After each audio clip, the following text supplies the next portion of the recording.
오늘도 평강의 하나님께서 우리의 마음과 생각을 지켜주시고 또 소망의 하나님이 위로와 힘을 더하여 주시기를 바랍니다.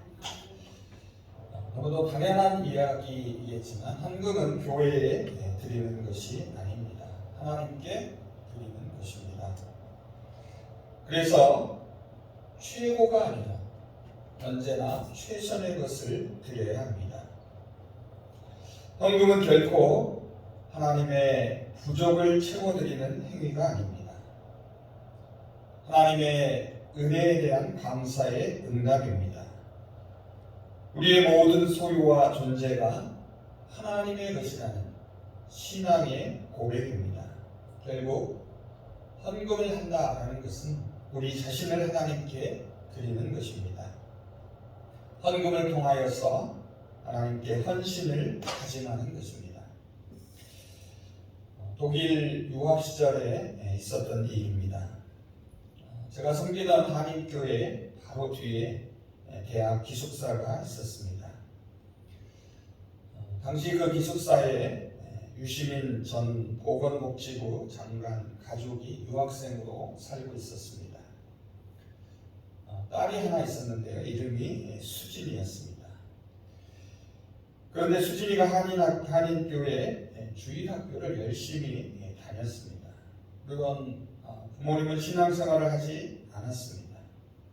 하지만 그 딸이 교회에 나가는 것을 말리지는 않았습니다. 그런데 이 수진이라는 아이가 조금 특이해서 교회 학교 선생님들이 힘들어했습니다. 당시 6, 7살 정도였는데 그 또래들이 하지 않는 아주 곤란한 질문을 많이 했습니다. 한 번은 헌금 시간에 이런 질문을 한 적이 있습니다. 헌금을 하나님께 드린다고 하면서 왜 실제로는 교회 사람들이 다 쓰는 거예요? 여러분은 어떻게 생각하십니까? 이 질문에 대해서는 마지막 뒤에서 답을 해보겠습니다. 오늘 우리는 누가복음 20장 45절에서 21장 4절 말씀을 읽었습니다. 모두 7절 말씀입니다. 크게 두 가지 이야기가 나옵니다. 먼저 20장 45절에서 47절은 서기관들을 책망하는 이야기입니다. 이어지는 21장 1절에서 4절은 가난한 과부의 헌금 이야기입니다. 언뜻 보면 두 이야기는 서로 아무 관련이 없어 보입니다. 그런데 조금 관심을 가지고 자세히 살펴보면 그렇지가 않습니다. 서로 연관되는 낱말들이 보입니다. 여러분도 혹시 찾아보셨나요? 두 이야기 모두 과부가 등장합니다. 그리고 과부의 헌금 이야기에 함께 나오는 부자는 앞선 이야기의 서기관들을 연상시킵니다. 무엇보다도 가난한 과부는 서기관들이 과부의 가산을 삼킨 것과 연결됩니다. 두 이야기를 차례대로 각각 살펴보겠습니다. 그리고 나서 두 이야기를 함께 연결해서 본문의 의미를 생각해 보고자 합니다. 먼저 첫 번째 이야기인 20장 45절에서 47절을 보시기 바랍니다. 이 본문은 서기관으로 대표되는 당시 종교 지도자들의 불의를 폭로합니다.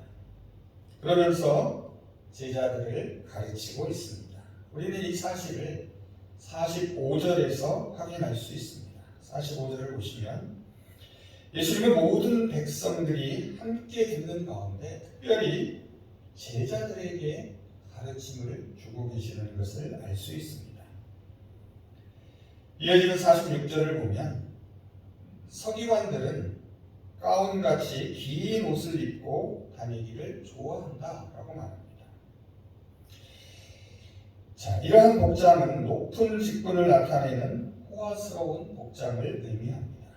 이런 옷을 입고서 자신들의 지위를 과시하는 것입니다. 이들은 또한 사람들이 많은 시장에서 인사받기를 좋아했습니다.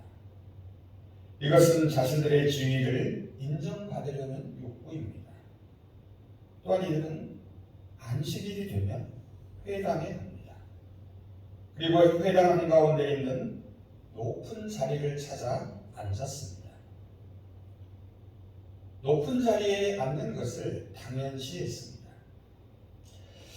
마태복음 23장 2절을 보면 회당 안에 있었던 이 높은 자리를 모세의 자리라고 부릅니다. 마태복음 23장 2절입니다. 서기관들과 바리새인들이 모세의 자리에 앉았으니, 모세의 자리는 모세가 했던 것처럼 하나님의 말씀인 율법을 가르치는 자리라는 뜻입니다. 그래서 공동번역 성경은 이 2절을 이렇게 번역하고 있습니다. 율법학자들과 바리사이파 사람들은 모세의 자리를 이어 율법을 가르치고 있다. 그런데 실제로 회당에 모세의 자리라고 불리는 의자가 있었습니다. 이 의자는 대리석과 같은 돌로 만들어졌다고 합니다. 그리고 특이한 것이 하나 있었는데요. 이 의자는 회중을 바라보고 앉게 되어 있었습니다. 그런데 여기서 우리가 주목할 것이 있습니다. 그것은 모세의 자리와 모세는 엄연히 다르다는 사실입니다. 모세의 자리가 곧 모세인 것은 아닙니다. 어떤 사람이 모세의 자리에 앉았다고 해서 그가 곧 모세가 되는 것은 아닙니다.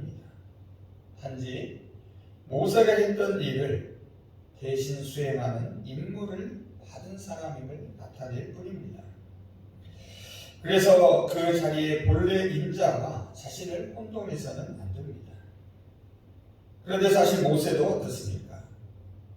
하나님의 일을 대신하는 심부름꾼에 불과합니다. 앞서도 말씀드린 대로 모세의 자리란 바로 이러한 역할을 의미합니다. 예수님 당시 모세의 자리에 앉아있는 서기관들도 심부름꾼에 불과합니다. 결국 모세의 뒤를 이어 하나님의 뜻을 바로 가르치고 행동으로 보여주어야 했습니다. 하지만 46절을 보면 그들은 하나님을 나타내는 것이 아니었습니다. 누구를 나타냅니까? 자신들을 과시할 뿐입니다. 그래서 예수님은 이들을 책망하며 제자들에게 조심하라고 경고하십니다. 이런 자기 과시의 욕구는 다른 사람들에게 잘못된 행동을 저지르게 합니다. 이어지는 47절을 한번 보시기 바랍니다. 그들이 남들에게 끼친 악행들이 열거됩니다. 먼저 서기관들이 과부의 가산을 삼킨다라고 말합니다.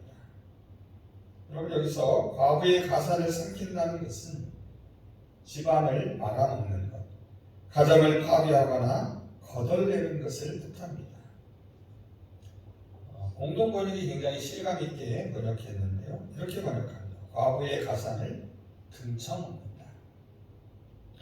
아마도 그들은 과부와 고아를 위해 제공되는 구제금을 판결하는 권한을 남용하는 것 같습니다. 그리고 자신들의 배를 채운 것처럼 보입니다. 다음으로 그들은 남에게 보이려고 어떻게 기도합니까? 길게 기도합니다. 여러분, 문제는 기도가 길다는 데 있는 것이 아닙니다.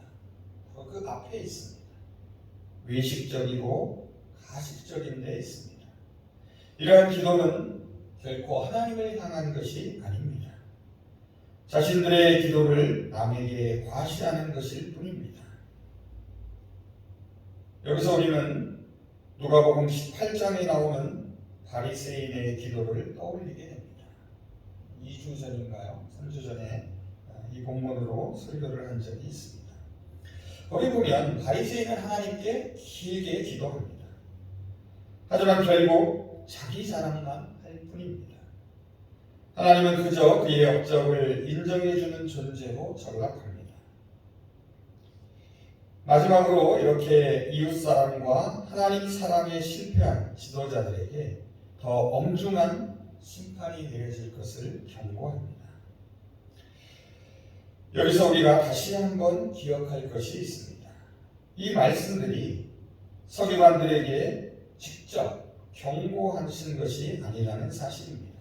예수님은 지금 제자들에게 경고하고 있습니다. 그리고 저와 여러분에게 경고하고 계십니다. 다음으로 두 번째 이야기인 21장 1절에서 4절 말씀을 살펴보겠습니다. 이 본문은 흔히 헌금의 중요성을 강조하는 것으로 이해합니다. 3절을 보시면 실제로 이 가난한 과부가 다른 모든 사람보다 많이 넣었다라고 칭찬하는 것으로 읽혀집니다. 하지만 21장 1절에서 4절 말씀을 앞선 20장 45절에서 47절 말씀과 함께 연결해서 문맥을 따라 읽어보면 조금 다르게 이해할 수 있습니다. 앞서 언급한 것처럼 특히 4절을 보시면 이 과부는 그 가난한 중에서 자기가 가지고 있는 생활비 전부를 넣었다고 합니다. 자, 그러면 이 말씀은 과부의 가산을 삼켰다는 20장 47절 말씀과 관련이 있어 보입니다. 가난한 과부의 헌금 이야기는 부자와 종교 지도자들에 대한 비판으로 보입니다. 가난한 과부의 헌금 이야기 앞뒤 본문을 살펴보면 이렇습니다. 앞선 본문인 20장 45절에서 47절은 과부의 가산을 삼키는 서기관들을 책망합니다. 그리고 이어지는 21장 1절에서 4절을 보면 한 과부가 자신의 생활비 전부를 성전 헌금함에 바칩니다. 이어지는 본문인 21장 5절 이하는 그러한 헌금으로 지어진 아름다운 성전이 돌 하나도 돌 위에 남지 않고 무너질 것을 경고하십니다. 자, 이렇게 전후 맥락을 연결해 보면 이 말씀을 다음과 같이 해석할 수 있습니다. 과부의 헌금 이야기는 과부의 가산을 삼키는 종교 지도자들의 탐욕을 폭로하는 것으로 볼 수 있습니다. 자신의 생존을 위한 마지막 기회까지도 성전의 헌금함에 바치라고 강요하는 서기관들의 종교적 사고를 비판하고 있는 것으로 보입니다. 그런데 예수님은 과부가 다른 사람보다 많이 넣었다고 높이 평가합니다. 자신의 소유 전부를 드렸다고 칭찬하는 것도 사실입니다. 자, 그렇다면 이 두 번째 이야기 21장 1절에서 4절 말씀은 무엇을 말하고 있는 것일까요? 자기 과시를 하는 서기관들을 비판하는 것일까요? 아니면 가난한 과부를 칭찬하며 격려하는 것일까요? 1절을 한번 보시기 바랍니다. 예수님은 부자들이 헌금함에 헌금을 넣는 것을 보셨습니다. 근데 여기서 넣었다라는 말은 문자적 의미로는 계속해서 던졌다라는 뜻입니다. 자, 그렇기 때문에 계속해서 소리가 났을 것입니다. 이어지는 2절을 보시면 예수님은 또 어떤 가난한 과부가 두 렙돈 넣는 것을 보십니다. 렙돈은 당시 팔레스타인에서 유통되는 가장 작은 금액의 동전입니다. 화폐 가치로 따지면 참새 반 마리를 살 수 있는 돈이었습니다. 이것은 지극히 작은 돈을 의미합니다. 많이 들어보셨겠지만 당시 일반적으로 일일 노동자들의 하루 생계비가 한 데나리온이었습니다. 자, 그런데 이 한 렙돈은 한 데나리온의 128분의 1에 해당하는 금액입니다. 정확하지는 않지만 오늘날 금액으로 환산하면 1,000원 정도쯤 됩니다. 즉 500원짜리 동전 2개에 해당합니다. 과부의 헌금을 보신 후 예수님께서는 제자들을 부릅니다. 3절을 한번 보시기 바랍니다. 새번역 성경으로 읽어봅니다. 그래서 예수께서 말씀하셨다. 내가 진정으로 너희에게 말한다. 이 가난한 과부가 누구보다도 더 많이 넣었다. 여러분, 여기서 이 말씀을 듣는 너희는 누구입니까? 바로 제자들입니다. 앞서 서기관들을 책망하시는 말씀도 누구에게 들려주셨습니까? 제자들에게 들려주셨습니다. 과부의 헌금에 대한 말씀도 지금 제자들에게 들려주고 계십니다. 가난한 과부가 다른 모든 사람보다 더 많은 헌금을 넣었다라고 말합니다. 여기서 넣었다는 말은 던졌다는 뜻입니다. 그런데 앞선 부자와는 달리 계속 던진 것이 아닙니다. 한 번 던졌다라는 의미입니다. 부자와 과부 모두 헌금함에 동전을 넣었습니다. 동전이 떨어지는 소리만 들어도 그 액수의 차이를 금방 알 수 있습니다. 그런데 놀랍게도 예수님의 계산과 평가는 다릅니다. 그 이유를 예수님이 이어지는 4절에서 밝히고 계십니다. 이 4절 말씀을 원문으로 읽어보면 이유를 나타내는 왜냐면이라는 말로 시작합니다. 제가 넣어서 한번 4절을 읽어보겠습니다. 왜냐하면 저 부자들은 풍족한 중에 헌금을 넣었지만 이 과부는 그 가난한 중에 자기가 가지고 있는 생활비 전부를 넣었기 때문이다 라고 말합니다. 여러분, 부자는 풍족한 가운데 일부를 하나님께 바쳤습니다. 여기서 풍족하다라고 번역된 말은 넉넉한 것, 충분한 것, 초과된 것. 자, 그래서 자신에게는 필요가 없는 것을 의미합니다. 반면에 과부는 가난한 중에 드렸습니다. 여기서 가난하다는 말은 풍족하다에 반대되는 말입니다. 즉 부족하고 결핍되고 아무것도 가진 것이 없는 상태를 뜻합니다. 그녀는 하나님과 이웃의 도움이 없으면 살아갈 수 없습니다. 여러분, 4절을 다시 한번 주의 깊게 잘 들여다 보십시오. 부자는 무엇을 넣었습니까? 헌금을 넣었습니다. 반면에 과부는 생활비 전부를 넣었습니다. 부자는 넉넉한 가운데서 남는 것, 결국 자신에게 필요 없는 것을 드렸습니다. 과부는 가난한 가운데서 생활비 전부를 드렸습니다. 여러분, 생활비가 무엇입니까? 생활비란 삶을 유지하는 데 필요한 최소의 비용을 말합니다. 자신에게 부족한 것을 드렸습니다. 자신에게 가장 필요한 것을 드렸습니다. 결국 과부는 자신의 삶을 드린 것입니다. 삶을 포기한 것처럼 보입니다. 하지만 실상은 자신의 삶을 하나님께 내어 맡긴 것입니다. 생활비는 늘 부족하지만 하나님은 언제나 넉넉하시기 때문입니다. 이제 말씀을 정리해 보겠습니다. 예수님은 서기관들의 과시욕과 탐욕을 책망하십니다. 그들이 과부를 가난하게 만들고 있음을 폭로하십니다. 그리고 그 가난한 과부의 헌금을 칭찬하십니다. 자신의 삶을 통째로 드린 과부를 하나님이 인정하고 받아주셨음을 보여주십니다. 이를 통해 예수님은 당시 제자들에게 그리고 오늘 저와 여러분에게 말씀하십니다. 하나님께서 받으시는 것은 과부의 손에서 떨어진 동전이 아니라고 말씀하십니다. 과부의 가난한 마음이었다고 말씀하십니다.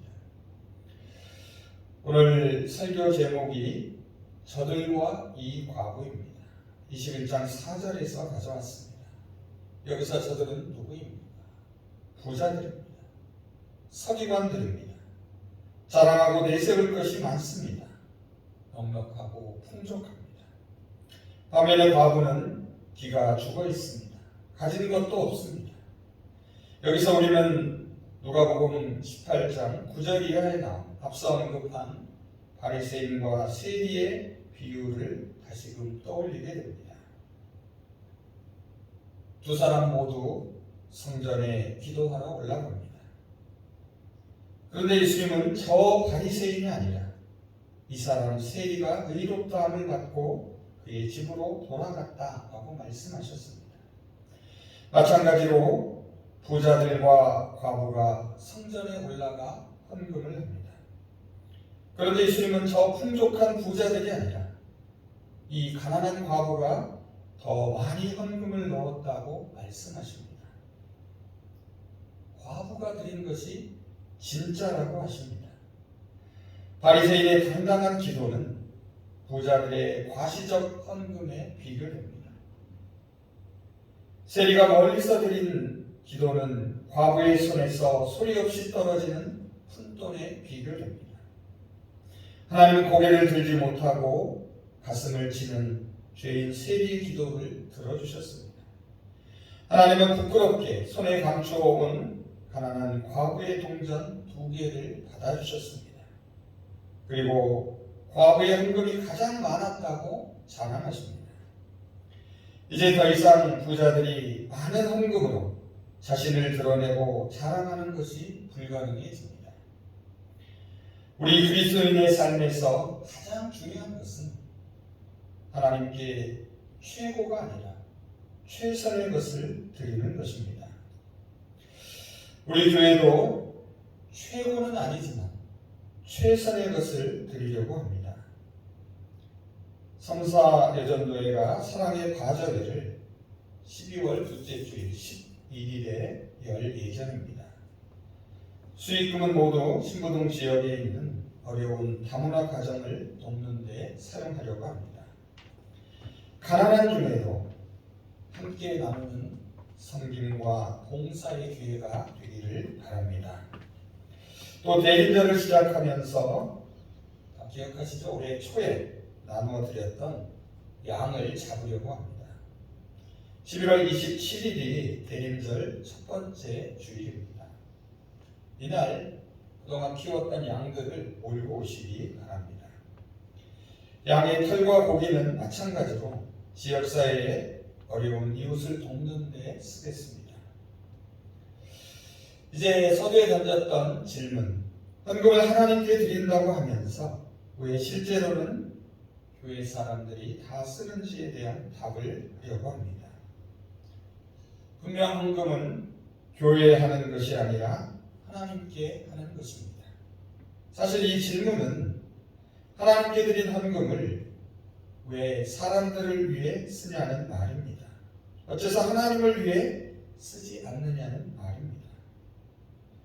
그런데 헌금은 결코 하나님의 부족을 채워드리는 행위가 아닙니다.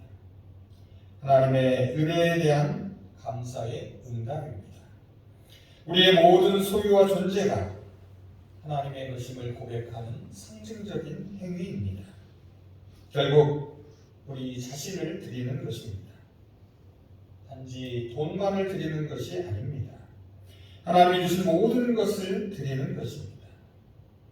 헌금을 통하여 헌신을 다짐합니다. 결국 우리가 가지는 것은 하나님의 뜻을 위해 써야 합니다. 그런데 하나님을 위해 쓴다는 것은 하나님이 원하시는 데에 쓰는 것을 뜻합니다. 하나님이 사랑하는 사람들을 위해 사용하는 것을 말합니다. 하나님은 언제나 나그네와 고아와 과부로 대표되는 사회적 약자들의 관심을 갖고 계십니다. 그래서 하나님이 우리에게 주시고 우리가 다시 하나님께 드리는 것은 바로 이런 사람들을 돕는 데 쓰여져야 합니다. 마게도니아 교회는 어려움에 처한 예루살렘 교회 성도들을 도왔습니다. 바울은 고린도후서 8장 2절 3절에서 이렇게 말합니다.